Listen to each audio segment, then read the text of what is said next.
Eu sou Fernanda Santana e começa agora o podcast da Rádio Costa do Sol com patrocínio da Prolagos. Com mais de 3 décadas dedicadas à comunicação, o jornalista e produtor audiovisual Marcos Serpa é um nome fundamental na preservação e valorização da cultura da região dos Lagos. Criador da Araru TV e fundador da Serpa Filmes, Serpa construiu uma trajetória marcada pela inovação, pela paixão pela arte e pela vontade de contar boas histórias, seja através da música, do cinema ou da televisão. Nessa entrevista, ele fala sobre a sua carreira, seus projetos e o papel transformador do audiovisual na memória cultural de Araruama. Seja muito bem-vinda, Marcos, ao nosso podcast. Um prazer receber você aqui. Igualmente, está aqui. Um prazer. Tudo bem, Fernanda? Tudo bem? Ouvintes do podcast. É um prazer imenso estar aqui hoje conversando contigo.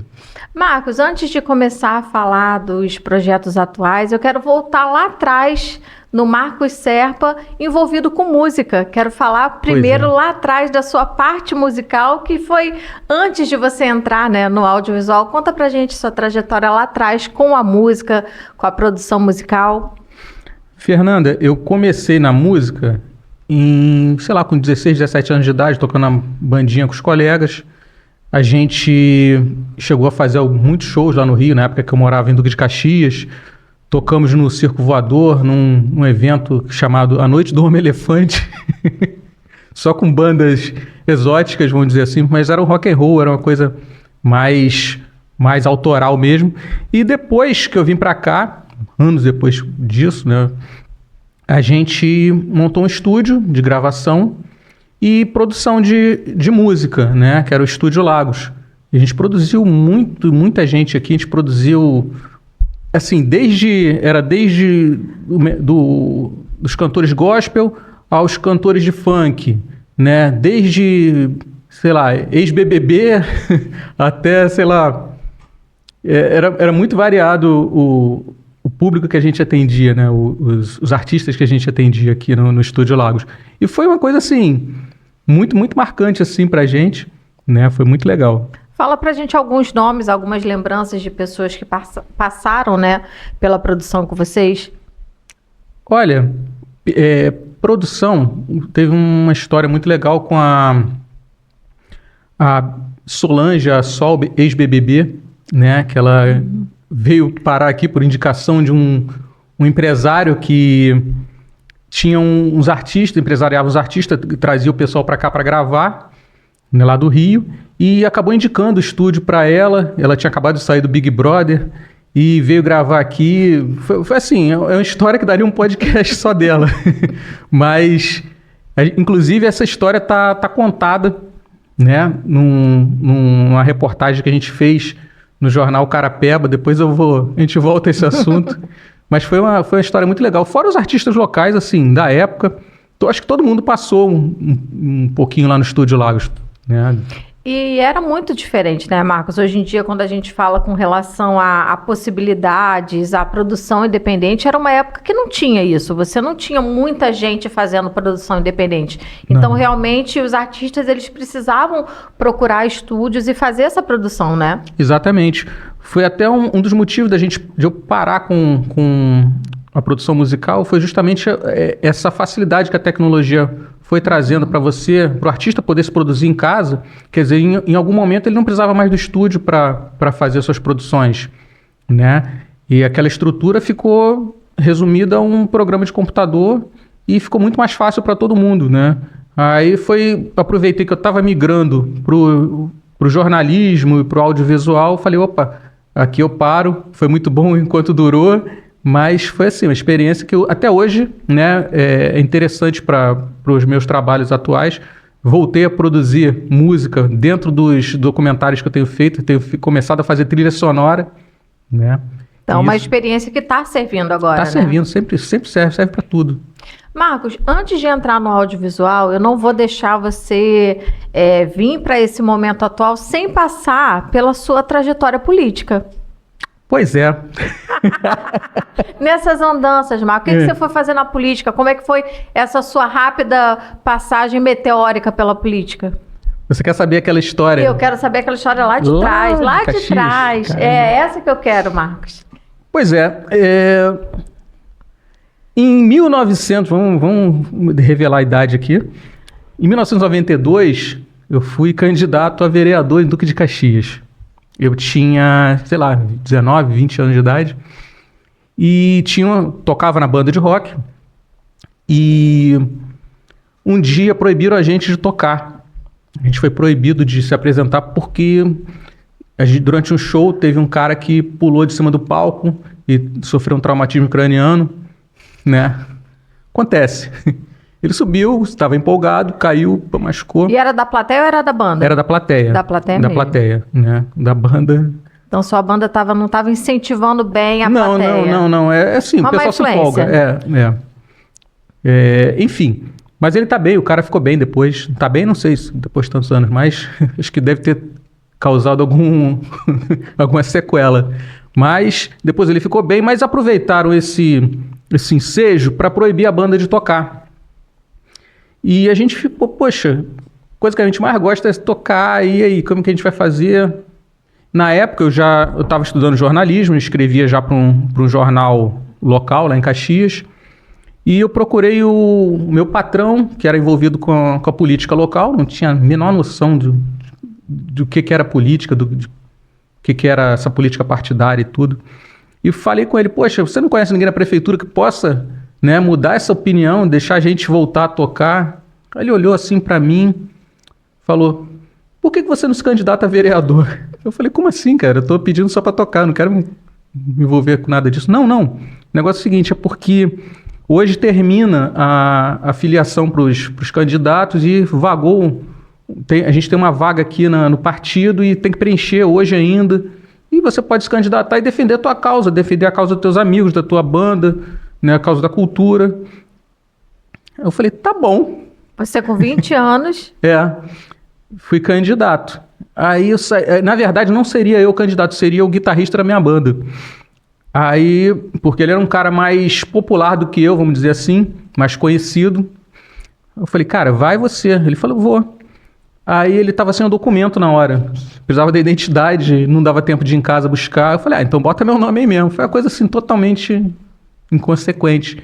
Botei, a gente saiu de lá do cartório, do fórum, fazendo as contas de quantos votos a gente podia conseguir com aquela loucura. Aí a gente... Contando pai, mãe, vizinho. Que eram basicamente os votos que a gente tinha só. A gente chegou a um número de 200, 300 votos. Com certeza a gente, com muito trabalho, a gente ia chegar e conseguir esses 200, 300 votos. Maravilha. Aí fui para casa e falei, 200, 300 votos não dá para ser eleito, né? Pô, vou entrar nisso para não ser eleito, né? Só para... Enfim. Fui fazer, uma semana depois o partido me ligou, pediu para eu preencher uma ficha. Na época o voto era o voto escrito, não era o voto não era urna eletrônico né? E eu tinha que registrar 3 nomes, um nome de batismo, um nome resumido e um apelido. Se eu tivesse, eu falei, cara, o que eu mais tenho na vida é apelido. Eu tenho um apelido na esquina, tenho um apelido na escola, tenho um apelido na faculdade, né? Assim, até por ser um cara mais da zoação, da brincadeira, sempre, né? Quando ninguém me botava apelido, eu mesmo inventava um apelido e ficava. Aí, na escola, eu tinha acabado de sair há pouco tempo da escola, tinha 1 ano, eu tinha um apelido bem... Peculiar, vamos botar assim. Aí eu falei, eu vou botar aqui, Sunda. E fui para casa. Passaram-se alguns dias, o presidente do partido, a secretária do presidente me liga, desesperada, pedindo para eu ir ao partido, porque tinha acontecido um problema e eu corri lá. Aí o advogado do partido, nervoso, vamos lá no fórum que a juíza quer conversar com você. Chegou lá, a juíza quando me viu, ela pediu para entrar, mas me deu uma bronca, assim, um esculacho, inclusive, com palavrões, inclusive, que eu falei, cara, eu quase chorando, né, moleque. Falei, cara, ela falou que você vai sair daqui preso e tudo. Eu falei, mas, doutora, eu fiz o que estava pedindo, né? Preenchi lá meu nome, meu apelido. Ela, mas as pessoas te conhecem por esse apelido? Eu falei, conhecem. Se eu ligar para 3 vizinhos teus, eu vou pegar lista telefônica, uma coisa que existia na época, né? Vou pegar a lista telefônica, vou ver o seu endereço aqui e vou ligar para 3 vizinhos. Tá bom, pode ligar. Aí ligou para os 3 vizinhos me reconheceram pelo apelido. Aí ela ficou surpresa e deferiu minha candidatura. A partir daí, eu virei o primeiro candidato bizarro do Brasil, né? Depois veio Tiririca, veio... Muitos anos depois, né? Muitos anos depois vieram os candidatos comédia. Eu falei, cara, eu parei pra pensar, eu falei, pô, eu já tenho um nome diferente, eu preciso fazer uma campanha diferente. Aí fiz um jingle, né, do Sunda,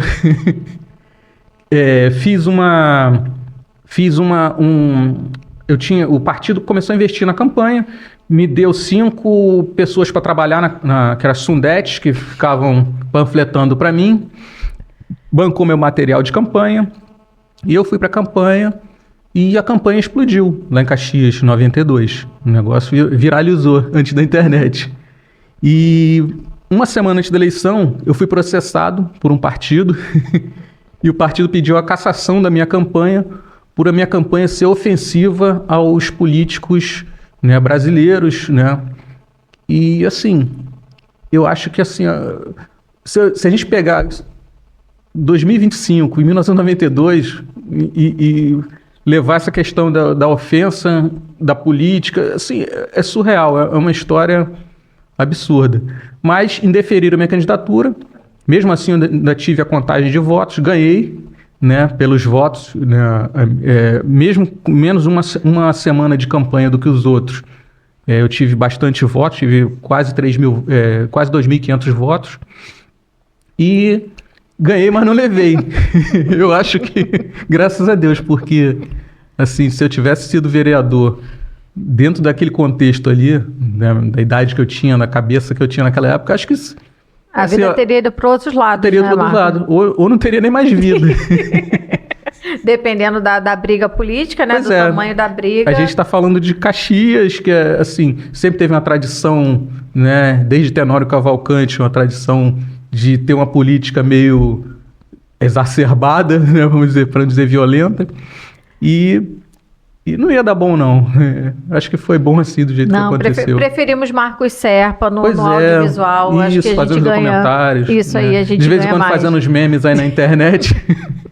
Mas a gente ganhou mais, com certeza. Mas não podia deixar você fazer uma entrevista sem contar essa história, Marcos. Essa história é uma história muito boa. Uma inovação numa numa época que a gente não tinha isso, né? Tanto que você perdeu e não levou por conta disso. Porque não se podia ter essa irreverência, o que hoje em dia muitas pessoas têm, né? Hoje em dia tem total liberdade de você fazer isso.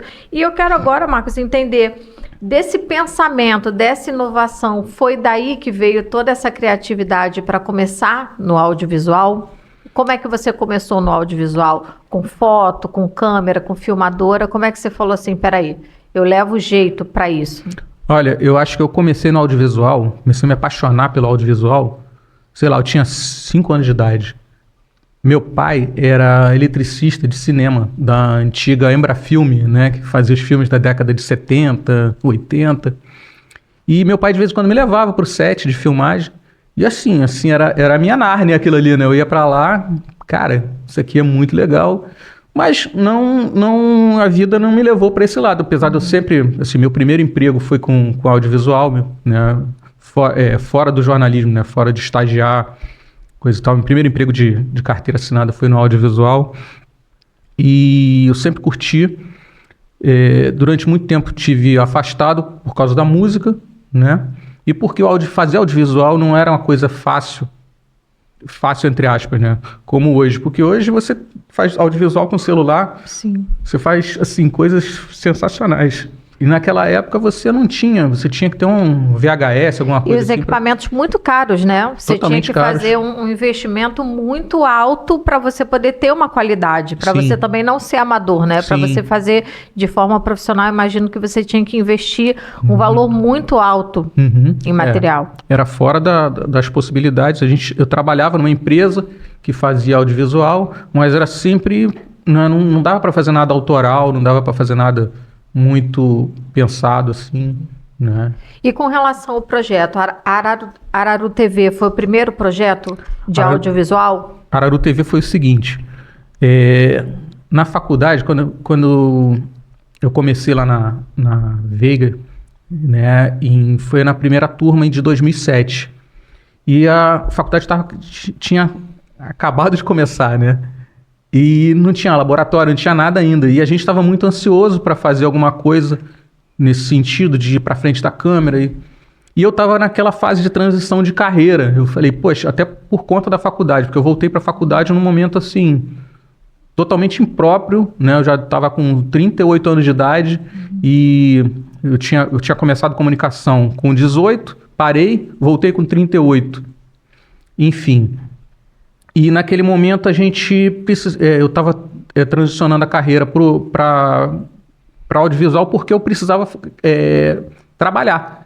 Eu não tinha mais o estúdio, eu tinha fechado o estúdio e falei, cara, eu vou trabalhar com filmagem de eventos. Eu já tinha uma certa experiência e comprei uma filmadora e fui trabalhar com audiovisual e eu aproveitava a filmadora para a gente fazer esse projeto paralelo que era a Araru TV, que a gente trazia a galera para cá, para Araruama, né, o pessoal lá da faculdade para cá, para poder ir para a rua fazer matérias aleatoriamente, né? E isso foi começando a crescer. A gente, depois da faculdade, a gente deu uma freada. Em 2015, a gente voltou já mentorando estudantes de comunicação. A gente juntou uma galera e começou a fazer a mesma coisa, né? E hoje está um monte de gente aí no mercado aí daquela época. E foi assim, um projeto diferente, porque em 2008 não se falava muito em audiovisual na internet. Quem é que fazia, né? Era muito difícil você ter essa Eu lembro que o único caminho que você tinha mais entendido como caminho era a TV. Para você poder ter audiovisual e produzir conteúdo, tinha que ser para TV, né? Quando a Araru TV chega, ela vem para romper, né? Foi uma das primeiras, foi a primeira aqui na cidade que veio exatamente para romper, porque as pessoas não tinham essa visão, tanto que era isso. Para você poder estagiar, para você poder trabalhar com audiovisual, você querer fazer reportagem, produzir conteúdo, você tinha que estar numa TV. Sim. Se você não tivesse, você estava fora. Então, acredito que a Araru TV abraçou essas pessoas, esse grupo, né? Exatamente. O Araru TV foi o seguinte, foi numa aula em que o professor apresentou para a gente o iPhone, né? Acho que foi em 2007, 2008, mais ou menos isso. Ele passou um vídeo mostrando o Steve Jobs lançando o iPhone. E eu assim, cara, a televisão agora vai ser diferente. Daqui para frente, cada um vai poder produzir o que quiser, do jeito que quiser. Vai poder lançar o seu canal. O YouTube estava começando também. E eu eu saí da aula meio zonzo, assim. Eu falei, cara, a gente precisa fazer alguma coisa nesse sentido. A gente começou a pensar nesse formato. E na época, Araru TV, vocês utilizavam o YouTube mesmo como plataforma? Ou tinha o site também? A gente tinha o YouTube? A gente usava mais o site. A gente não usava tanto o YouTube. O YouTube a gente foi começando a usar um pouco depois, né, como apoio, mas a gente transmitia no site. A gente ainda tinha o conceito de televisão. A gente pensava, bom, eu preciso criar um portal para eu ter o meu conteúdo ali naquele portal. Ainda no YouTube ainda não tinha essa relevância toda, ainda não monetizava como faz agora. Apesar de ser um projeto local e não ser tão monetizável, né, quanto um projeto mais aberto. Mas a gente sempre pensou dessa forma. E a gente foi tocando enquanto deu. E hoje a gente acabou criando um acervo, né, que a gente está revisitando. E vai ser um resgate legal dessas memórias. Sim, eu estava até conversando com a Andréia, sua esposa, a gente estava conversando e a gente tem que falar disso porque é um período, se não houvesse resgate, a gente não buscar esse material, é um período da cidade, da história da cidade, da região, que vai ficar apagado. Sim. Porque não está em outros lugares. Não. é necessário fazer esse resgate, porque são pessoas que foram entrevistadas que nem estão mais aqui, entendeu? São conteúdos, são projetos, são ações, são pessoas que estavam inovando, fazendo coisas na cidade, empreendendo, fazendo cultura, fazendo arte, que se não houver esse resgate, a gente não vai ter. Daqui a 10, 20 anos alguém vai perguntar quem foi fulano, o que ele fez, e a gente não vai ter. Então, acho realmente muito interessante esse fato de vocês estarem resgatando. E como é que está sendo feito esse resgate? Vocês estão disponibilizando esse conteúdo de que forma? Para quem quiser ter acesso. A gente está disponibilizando no site da Araru TV, ararutv.com.br. Tem uma aba chamada Memória Araruama, Memória Araru TV, perdão. E a gente está semanalmente, né, acrescentando todos os vídeos que a gente está... Tem muitos que a gente está digitalizando, que na época era gravado em fita mini DV, muita coisa está em DVD, muita coisa a gente teve que mandar recuperar HD, né, porque o HD ele vai deteriorando com o tempo. E esse projeto desse resgate, a gente conseguiu patrocinar ele por uma lei de incentivo pela PNAB, né, que aconteceu esse ano. E esse material todo ele vai ficar disponível para quem quiser assistir, vai ficar de domínio público, né? Isso é muito importante, porque são até outras empresas, outras histórias, outras pessoas que também estão produzindo conteúdo, que também estão fazendo trabalho de pesquisa, que vão poder ter acesso também, né? Isso é bem legal. Exatamente. Pessoas que estão fazendo pesquisas em outras áreas que vão poder utilizar aquele conteúdo também. Até porque, Fernanda, a gente precisa lembrar do passado para a gente entender o presente e pensar no futuro, né? Porque a gente está sofrendo um processo de apagamento cultural que ninguém está muito ligado, né? Mas, assim, o primeiro projeto que a gente fez de documentário pela Lei Paulo Gustavo, que foi o Sobara para Sempre, né? A gente teve a ideia, vamos fazer, coisa e tal. Quando eu fui fazer a pesquisa, eu fiquei horrorizado com o que eu encontrei, sei lá, 2, 3 anos atrás. A gente não tinha nada para pesquisar. A gente ia na Casa de Cultura, não tinha nada. Era um deserto, era uma pilha de caco de computador. E assim, dava pena, porque a galera que trabalha lá era uma galera muito focada em manter aquilo ali vivo, em manter aquilo ali de qualquer jeito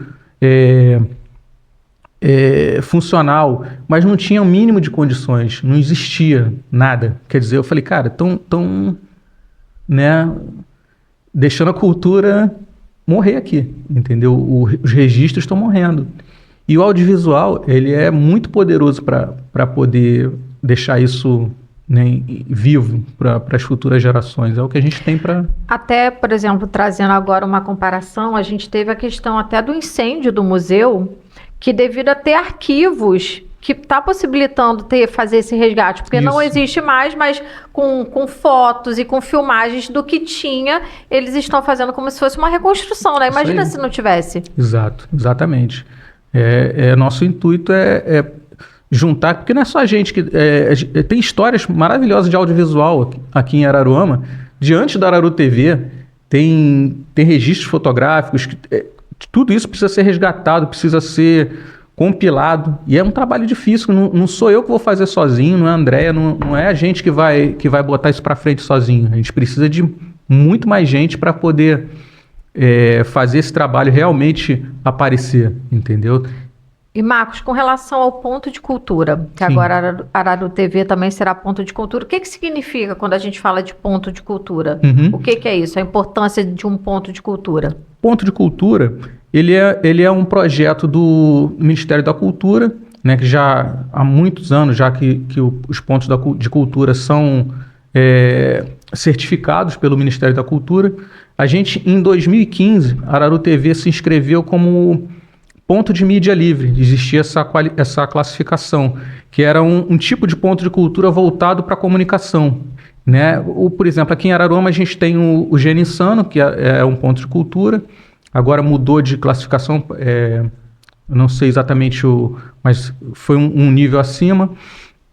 E o ponto de cultura ele reúne fazedores de cultura para promover ações ligadas à formação, à disponibilização de espaço e tudo que envolva a cultura que está sendo produzida. Existem alguns pontos voltados para o artesanato, alguns para o teatro, alguns plataformas. A gente quer fazer a Arado TV se notabilizar por ser um ponto de cultura voltado para o audiovisual. A gente vai promover oficinas, né? A gente vai promover um cineclube e uma sala de podcast para entrevistas que a gente vai começar a trabalhar lá também.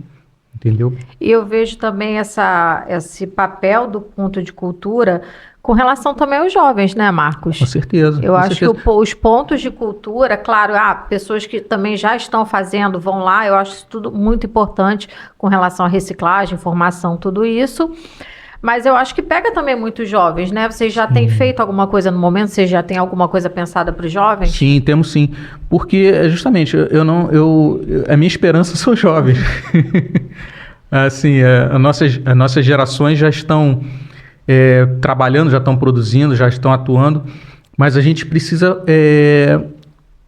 de alguma forma, passar o que a gente sabe de bacana, de legal, que o jovem ainda não tem, né? A gente precisa ter essa troca com eles para a coisa funcionar, né? A gente precisa passar um pouquinho disso tudo que a gente vem vivendo aí para poder... para essa nova geração poder tá ativa também. A gente está agora para as férias, a gente está pensando, a gente ainda não está com isso 100% formatado, mas a gente está pensando num curso de férias, de formação, que seria a segunda parte de uma oficina que a gente já produziu, chamada Vamos Fazer um Filme. A gente fez no ano passado e a gente quer fazer de novo.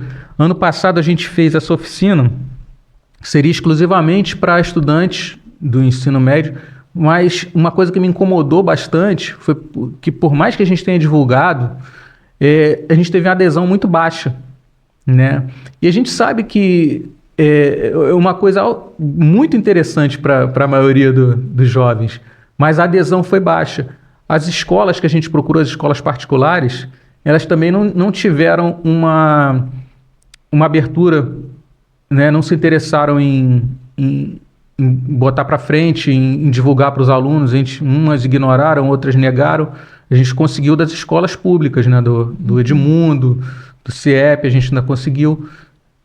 Mas a gente ficou meio preso nessa questão. E a gente precisa ou melhorar muito a nossa divulgação, né? Ou da colaboração de quem pode colaborar. Sim, e assim, é algo que com certeza interessa aos jovens. E interessa não só aos jovens, como também as carreiras do futuro, né? Sim. Porque hoje em dia, qualquer carreira, tudo tem ligação com audiovisual. Até hoje em dia, quando você fala de, sei lá, medicina, olha quantos médicos que estão nas redes sociais, estão produzindo conteúdo, estão produzindo informação, até matéria com relação a conteúdo jornalístico também, informação. Então, quer dizer... O audiovisual ele é importante em qualquer carreira que a pessoa for seguir, ela ter noções básicas, Sim. Entender o básico do audiovisual é muito importante. E é um caminho que eu estou indo meio que na contramão, porque eu nunca fui exatamente o cara das redes sociais, nunca tive uma participação, uma atuação grande nas redes sociais, só que hoje, ou melhor, há algum tempo, eu já percebo que o audiovisual... ele precisa muito das redes sociais, muito. Só que eu sou da escola, TV, cinema, né? Quando eu penso em audiovisual, em último lugar vinha as redes sociais. Agora não, agora eu estou pensando produtos para redes sociais, né? Graças a essa mudança. A gente precisa se reciclar nesse sentido também, né? De entender para onde o nosso trabalho precisa ir também. Marcos, e agora eu quero voltar um pouco no tempo de novo e falar de mídia impressa. Mídia impressa. Porque... nós temos hoje em dia essa geração que está vindo agora que praticamente não teve contato nenhum com a mídia impressa, né? E ela acabou se transformando, foi para a internet, mas eu quero que você fale um pouco da mídia impressa, porque você teve 2 veículos aqui na cidade. Você teve 2 trabalhos aqui na cidade, de jornal e de revista. Uhum. Conta pra gente. Pois é, assim, a minha grande paixão sempre... foi a mídia impressa. O audiovisual acho que veio depois, né? Que também é uma grande paixão, mas a mídia impressa, assim, desde antes dos 5 anos de idade, né? Com os 5 anos de idade eu fui para o set de cinema com meu pai, mas aos 4 anos e pouquinho eu já estava lá aprendendo a ler, vendo o programa do Vila Sésamo, que tinha em preto e branco, e aprendi a ler ali, e eu falei, cara, isso aqui, eu ia para a banca de jornal, ficava doido, e minha única opção, assim, quando eu optei por uma carreira acadêmica, meu primeiro período de faculdade foi de contabilidade, porque na época eu morava em Caxias e não tinha curso de jornalismo, mas na primeira oportunidade, eu fiz um período, depois desse período de contabilidade, eu vi que eu não teria a mínima chance de ser contador, porque eu não entendia nada daquilo, não conseguia aprender. E fui estudar, eu morava em Caxias, fui estudar no Catete para fazer faculdade de comunicação, de jornalismo. E fui estagiar em alguns veículos locais. Mas sempre, mesmo desde da época que eu meio que deixei o jornalismo de lado, que eu fui para o mercado de trabalho em outras áreas, eu sempre tinha um pezinho no jornalismo, né? Tipo, trabalhava numa empresa, tinha que fazer o jornal da empresa, era eu que estava fazendo. Qualquer oportunidade, né? Qualquer coisa que tinha para escrever, era eu que estava lá metendo a cara. E quando eu mudei para Araruama, mudei para cá em 99, comecinho de 99. Logo em 2000 e pouquinho eu estava trabalhando, estagiando no jornal impresso, que é no Lagos Notícia, né? Junto com o seu Sérgio, com a Regina. E logo, quando teve o curso, em 2007, que eu voltei para a faculdade, em 2010, quando eu terminei, eu pensei, cara, eu quero trabalhar no jornal, mas a imprensa local é muito aquele jornalismo de um homem só, na maioria das vezes. E os poucos jornais que tinham uma estrutura maior, eles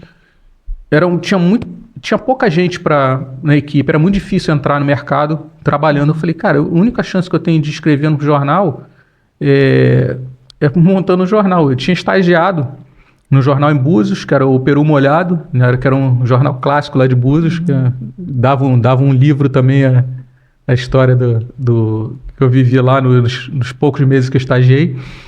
E tinha tido foi uma experiência muito, muito bacana, pessoal, assim, profissional.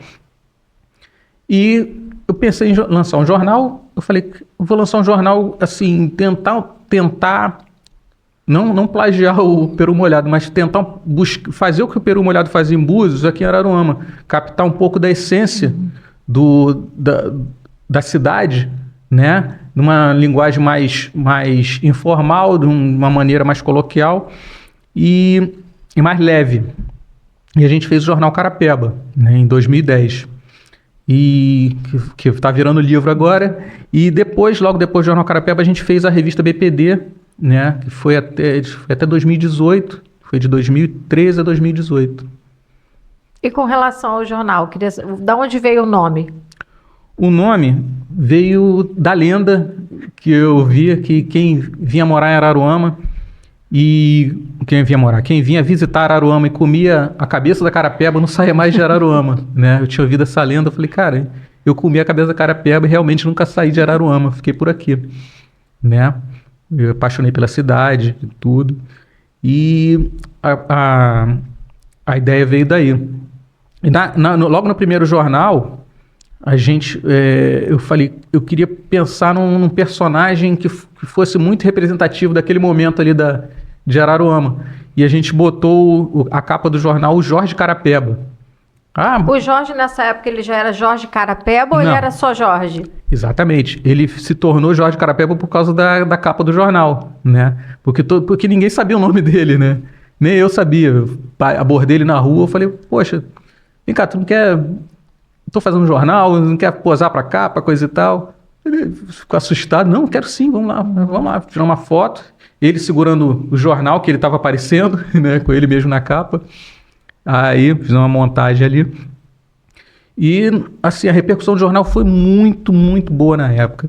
Foi muito bacana, foi uma coisa que me deu um orgulho muito grande de ter feito aquele trabalho. E logo na primeira edição, ele veio me procurar, me agradeceu. Poxa, obrigado porque ele acabou ganhando uma visibilidade diferente. O Jorge, ele fazia propaganda dele ali, mas ele era um anônimo ali para muitos, né? E o jornal deu uma visibilidade para ele, assim, muito bacana, né? E como a figura dele no jornal deu uma visibilidade para o jornal também, que acrescentou muito. Tanto que a partir daí, quase toda a capa era ele na capa, fazendo alguma coisa zoeira, diferente. alguma coisa diferente. Tem histórias hilárias das capas, né? Porque o processo, ele sempre relutava assim, em fazer a capa e depois se apaixonava pela capa. Teve uma foi a edição de Natal que ele sentado vestido de bebê no colo de Papai Noel, vestido de fralda. Mas também cada situação que vocês colocavam ele também, Marcos. Pois é, mas nessa, a gente, na verdade era eu, o Marcelo Carapeba, que virou Carapeba também por causa do jornal, que era o responsável comercial do jornal. Eu e Marcelo Carapeba tivemos que sair na capa junto com ele, nessa capa de Natal, para ele se convencer que ele tinha que sair. Para incentivar. Para incentivar. Apoio. A gente foi de duende, né, com aquela orelhinha de duende pintado de verde, e ele de fralda no colo do Papai Noel. Não, tem histórias maravilhosas. Marcos, e você também teve uma passagem pela área de comunicação também na prefeitura. Tive, durante um ano. Nessa questão política ali, foi uma experiência boa, ruim, como é que foi? Foi uma experiência muito boa, Foi um ano de 2012, inclusive a gente trabalhou junto, né? Foi uma experiência muito legal lá. E era uma época que eu ainda editava o jornal Carapeba, era uma situação muito delicada, porque tinha gente de dentro da prefeitura que não gostava de algumas coisas que eu publicava no jornal, mas eu fazia questão de mostrar que uma coisa não tinha nada a ver com a outra, que é uma coisa que se confunde muito hoje em dia. Hoje em dia, a gente tem veículos que estão muito atrelados a fazer publicismo de um personagem, de uma personalidade política, em vez de fazer jornalismo, né? E assim, você saber separar as duas coisas é muito importante, né? Eu sei que tinha gente, na época que o prefeito era o André Mônica morria de rir com o jornal e tinha uma galera, assim, que ficava horrorizada com as coisas que a gente publicava, entendeu? E, assim, a gente via a diferença de visão das pessoas quando a gente percebia esses detalhes, né? Mas foi uma experiência muito boa. Eu comecei a entender o outro lado da moeda, né? Porque eu nunca tinha trabalhado na prefeitura. Eu não tinha noção de como funcionava, né? E eu vi na prática ali as dificuldades, o dia a dia, as coisas que não mudam, que poderiam mudar, né? Por falta de algumas atitudes que às vezes não é nem do gestor, mas é da própria equipe, do próprio time. Isso atrapalha muito. E isso, infelizmente, se perpetua por outros mandatos e, enfim, vai daí em diante. Marcos, e você também teve uma passagem pela Cabo Frio TV. Sim, né? sim. Uma passagem pela Cabo Frio TV, um veículo já antigo em Cabo Frio, né? Como é que foi esse convite? Como é que foi essa passagem lá, essa experiência? Em 2019, a gente queria voltar com a Araru TV. A gente fez voltar com a Araru TV com... na verdade, a gente nunca parou, mas a gente queria acelerar a produção, voltar com a produção constante. E em 2019 a gente montou um estúdio aqui em Araruama e existia a possibilidade de uma operadora de TV, de internet, botar uma TV local, distribuir canais, e a gente fechou um acordo para a gente estar nessa programação. E a gente entrou, eles começaram a fazer em caráter experimental, mas não foi para frente. E a gente estava com a estrutura toda montada, eu procurei a Nova Costa, lá em Cabo Frio, para poder botar esse canal no ar, que aí já não se chamaria Araru TV, porque iria para Cabo Frio, ia se chamar Estúdio Lagos TV, que era o nome do estúdio.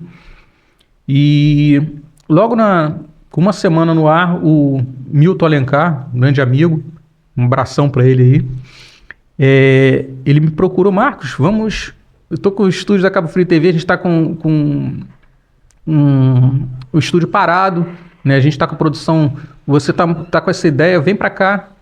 Eu falei, vamos embora. Lá, Cabo Frio TV com mais de 20 anos de programas lá, e uma história assim gigante lá em Cabo Frio, que precisa ser resgatada também. Sim, e realmente quando a gente fala até de inovação aqui em Araruama, o que você fez com a Araru TV foi muito, até porque em Cabo Frio existiam esses canais, né? Isso. Quando você falava de comunicação em Cabo Frio, você tinha vários canais. Na época eu estagiava em Cabo Frio e eu lembro disso. Você podia marcar seu cliente uma entrevista em vários canais, você tinha várias opções lá. Já existia uma movimentação com relação ao audiovisual, Sim. coisa que a gente ainda não tinha em Araruama, e hoje Cabo Frio ainda segue com isso. É muito legal porque você vê que existe um público, e isso é muito legal, né? Essa fidelidade que ainda existe em Cabo Frio a esses canais. A TV, assim, o público, principalmente o público 40 a mais, ele ainda assiste muita TV, né?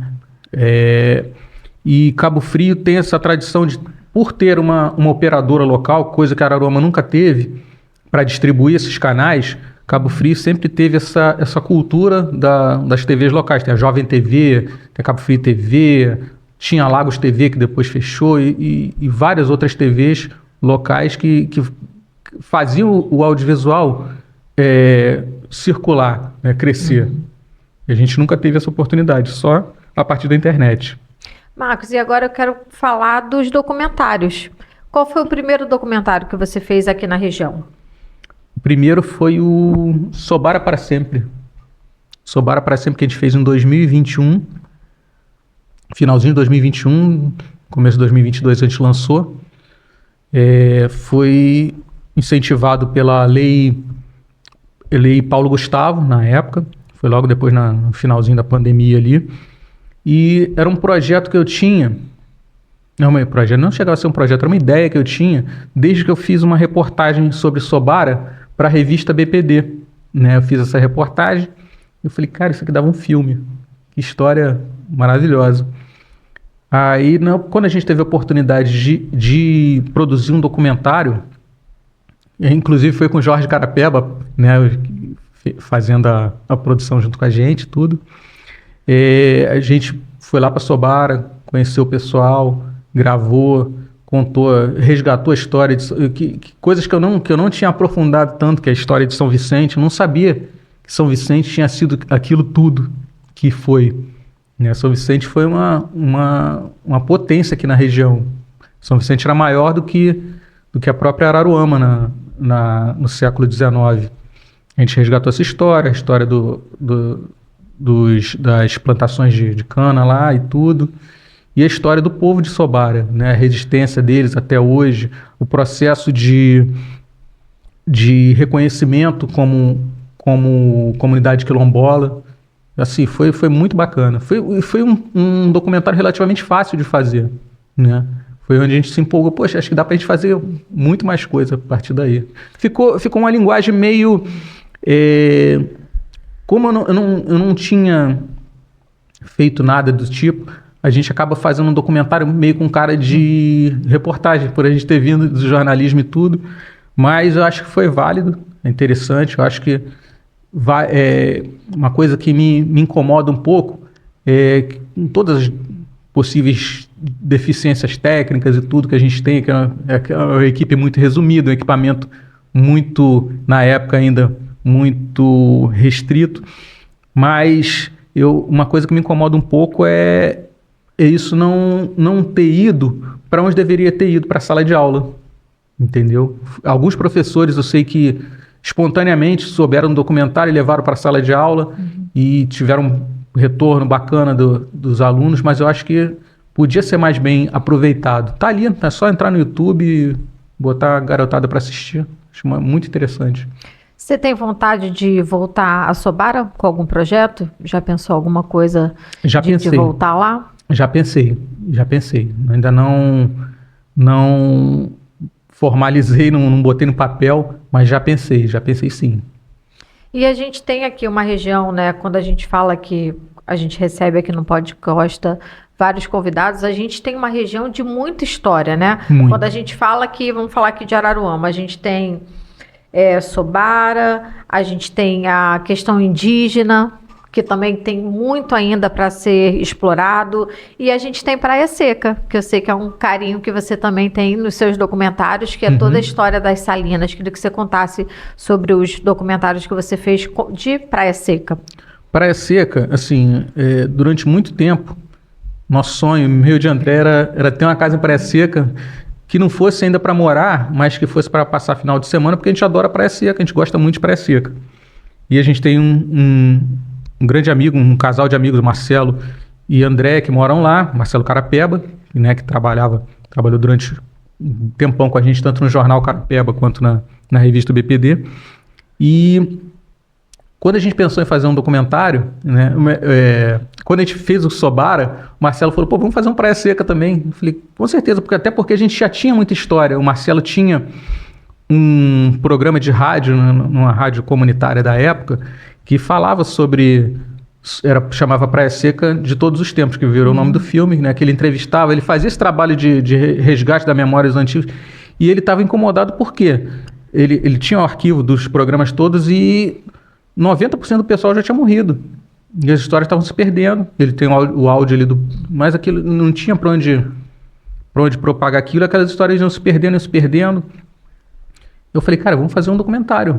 Vamos pegar um pouquinho disso aí para a gente começar a registrar. E a gente fez o Praia Seca de Todos os Tempos em 2021 e lançamos em 2022. E agora a gente fez ano passado a gente fez um curta chamado Praia Seca, Além dos Tempos, que era incentivado pela lei Paulo Gustavo. Só que quando a gente terminou, a gente ficou meio frustrado, porque um curta não cabia tudo que a gente queria botar, né? E a gente fez uma versão ampliada, assim, o curta tinha 15 minutos, a gente fez um filme de 1h05, chamado Praia Seca, Além dos Tempos para Sempre, né? Que usa algumas imagens do Praia Seca do curta, e só que com uma narrativa muito maior, né? Com início, meio e fim muito mais definido ali. E lançamos agora com o apoio até de comerciantes locais, né? A gente terminou de fazer a produção, fizemos a longo prazo, e saiu agora, estreou no começo do mês, e assim, achei que ficou bem legal, bem divertido, né? É outro que cumpriu a missão dele, entendeu? Outro filme que eu acho que, poxa, era isso que tinha que acontecer e aconteceu. Marcos, você está falando de vários projetos, né? Com relação a projetos que foram feitos com leis de incentivo. Sim. Nós já recebemos aqui no Podcosta várias pessoas que fizeram projetos em várias áreas dentro da cultura, que também participaram de editais.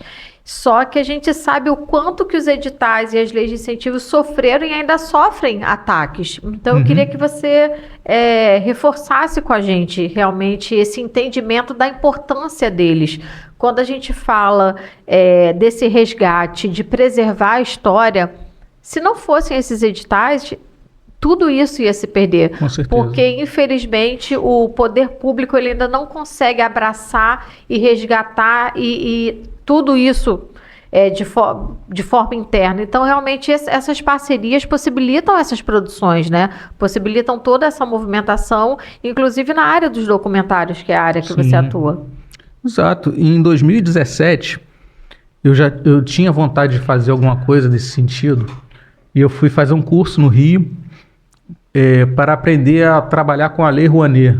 A tal da Lei Rouanet que muita gente, né, fala sem saber o que é, mas já, assim, toda vez que eu vejo alguém atacar a Lei Rouanet, eu fico pensando assim, cara, isso é muita estupidez, porque você atacar o que você não conhece por causa de uma questão ideológica, ou de um lado ou de outro, só tem um nome, é burrice, né? E a Lei Rouanet é uma ferramenta incrível para poder proporcionar esse tipo de abertura para as pessoas produzirem, para os profissionais da cultura produzirem seus projetos, né? Não é uma coisa para ninguém ficar rico, não é uma coisa para...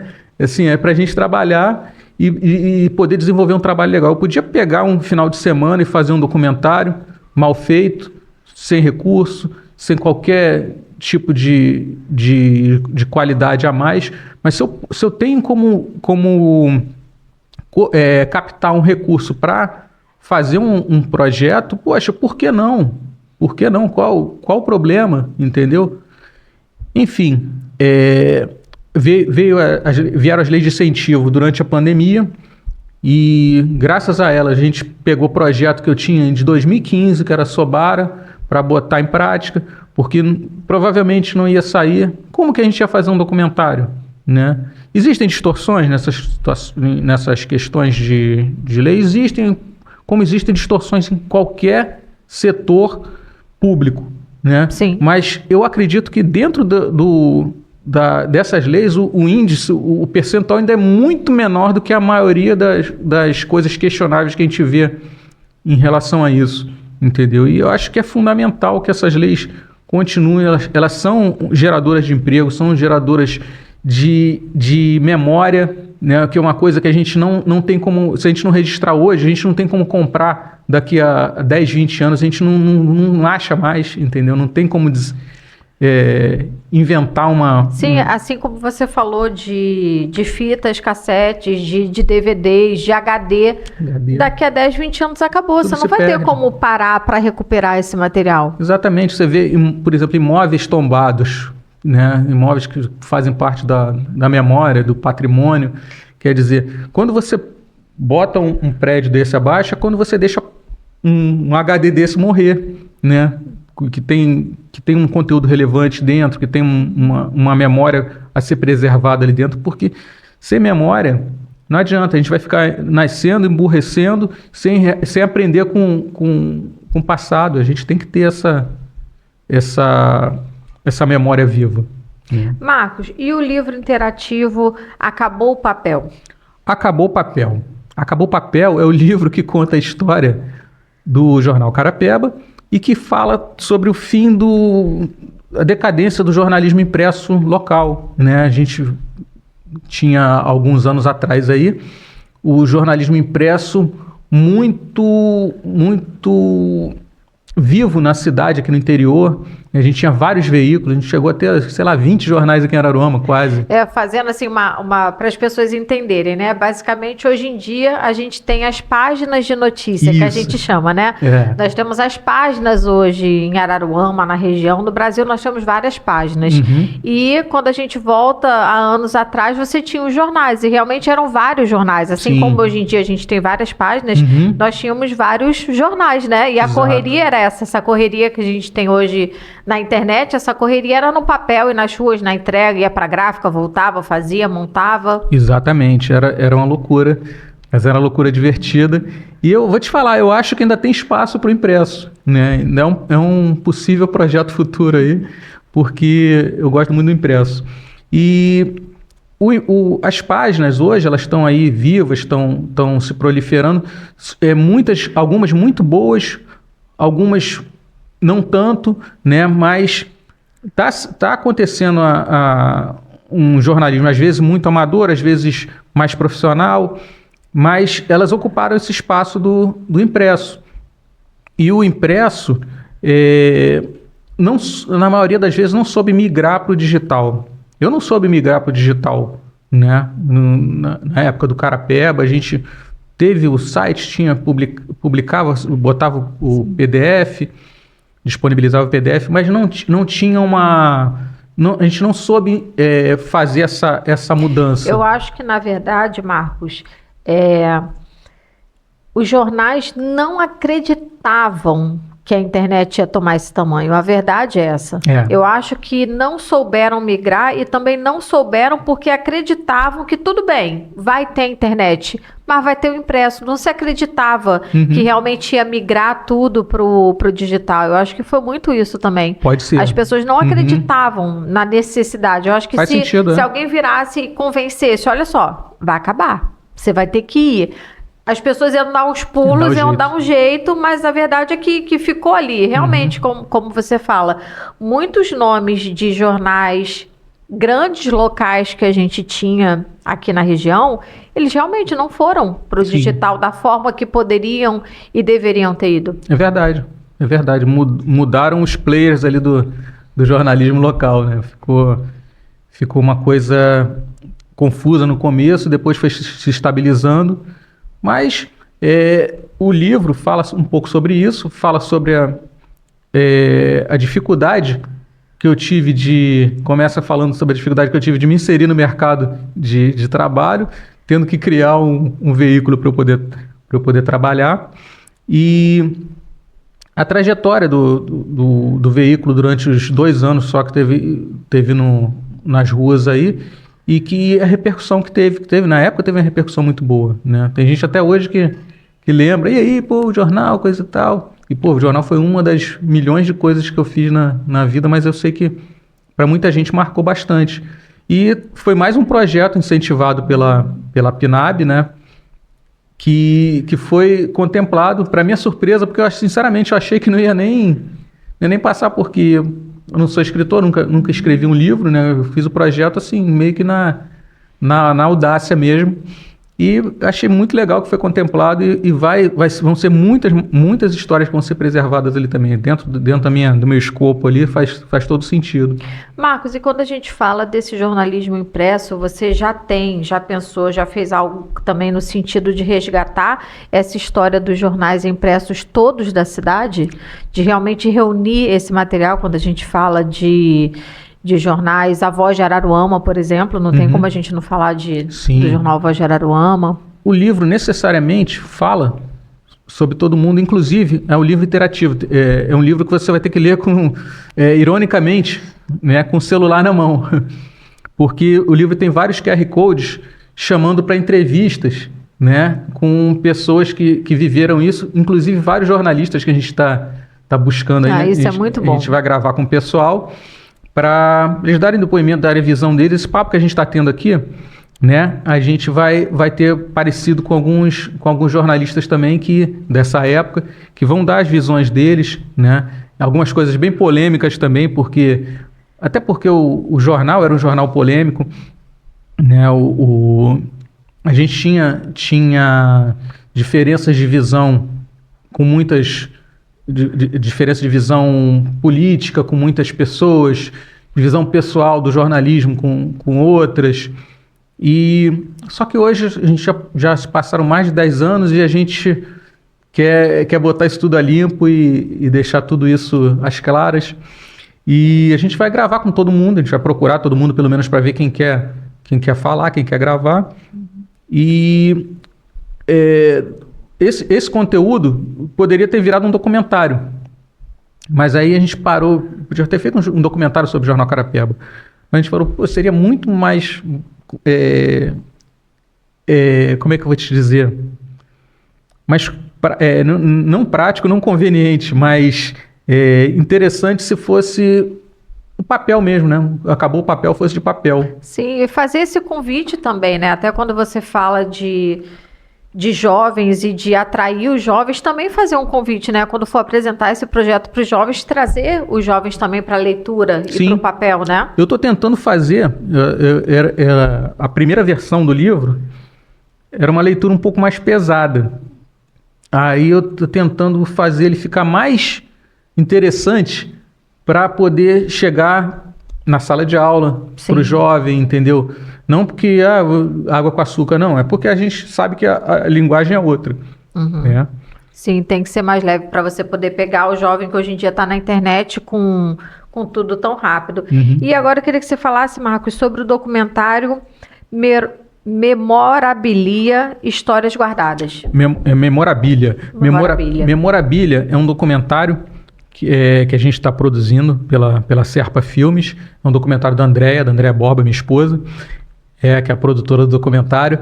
A ideia é resgatar histórias de pessoas que guardam objetos que trazem memórias, que têm memórias, né? Tudo em torno da memória. Né? Por exemplo, essa caneca que pertenceu a minha bisavó e ela tinha uma história sobre essa caneca. Ela vai falar de Araruama, região dos lagos, ou ela vai abranger qualquer história, qualquer caminho que esse objeto levar? A ideia é não ficar tão preso a Araruama, mas a gente queria fazer com pessoas de Araruama.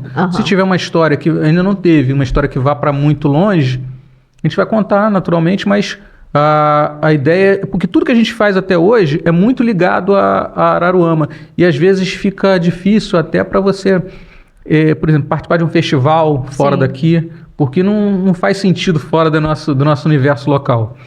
E esse a gente quer fazer aqui, mas com uma pegada mais universal, né? Mas falando da saudade, da memória, assim como o outro documentário que a gente tá estreando, que a gente estreou, né? Dia 20, que é Um Pedacinho do Céu, lá em Saquarema. A gente fez em parceria com a Saquá TV. Esse documentário também fala sobre memória e fala sobre a casa de show, Pedacinho do Céu, que é uma história muito, muito legal também. Um local cheio de histórias, né? Que Muito. marcou a vida de muitas pessoas. Muito. Pedacinho do Céu foi uma coisa que surpreendeu.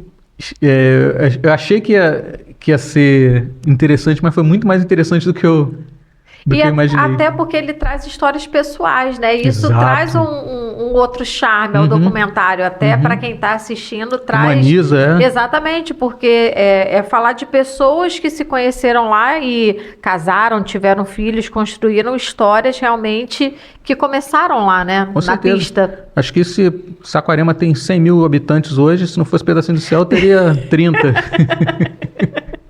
Pedacinho do Céu é fundamental ali. Sim, e era um local que atraía também pessoas da região, porque nós somos aqui de Araruama, né? Estamos aqui em Araruama, mas eu lembro do Pedacinho do Céu ser muito presente também para a população de Araruama. Sim. As pessoas saíam das cidades na região para ir no Pedacinho do Céu. Exatamente. Essa sua fala, ela se repetiu por todos os entrevistados, né?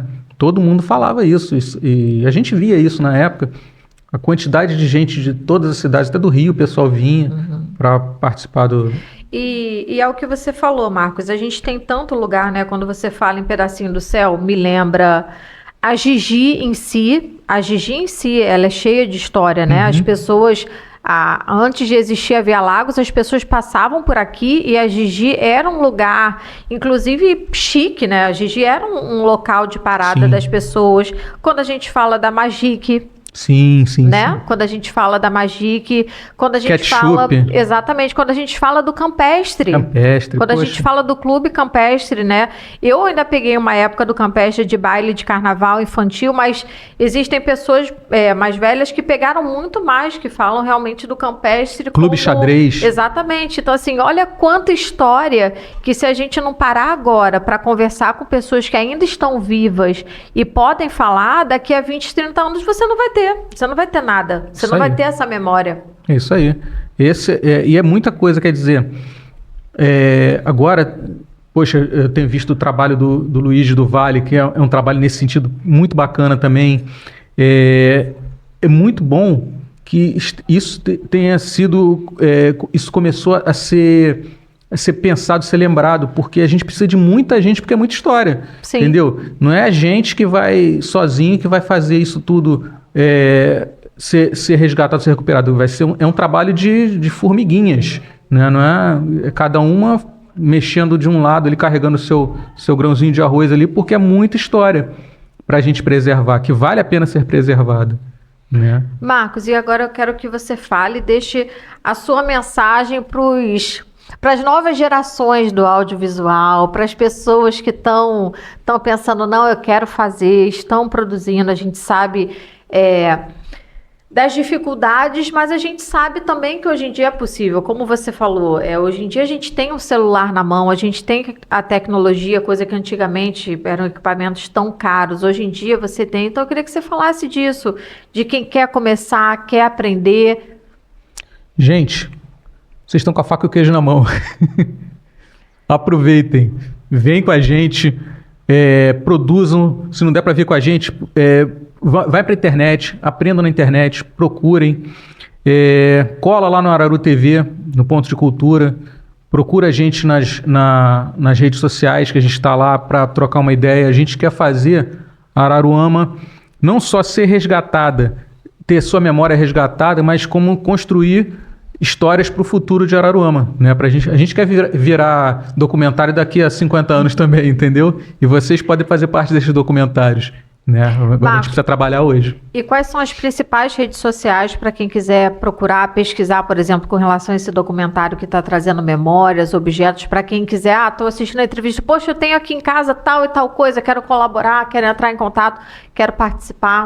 Só chamar no direct da Araru TV, @AraruTV, ou no direct da Serpa Filmes, @Serpa_Filmes, e fazer contato. Qualquer coisa relacionada ao audiovisual, que você quiser trocar essa ideia com a gente, quiser marcar uma visita lá ao estúdio, trocar uma ideia em relação a esse assunto, a gente vai estar lá pronto para discutir com vocês, debater e trocar essa ideia.